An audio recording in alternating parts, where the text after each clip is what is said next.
Najua sisi Masai Roi, sisi anaonanga hasara ya kulipa nyumba. Ukienda kulipa nyumba, anaambia nyumba 1500. 1500 hiyo ni mbuzi. Sasa afadhali mahali wewe anasikia kulala, kuja pumzika, toa viatu, alafu wewe unalala tu na baada usingizi.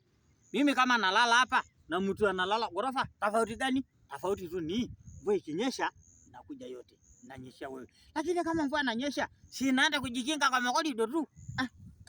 Tena pumzika, naongea sana. Anaongea sana Roi katukul. Wewe Kasimu.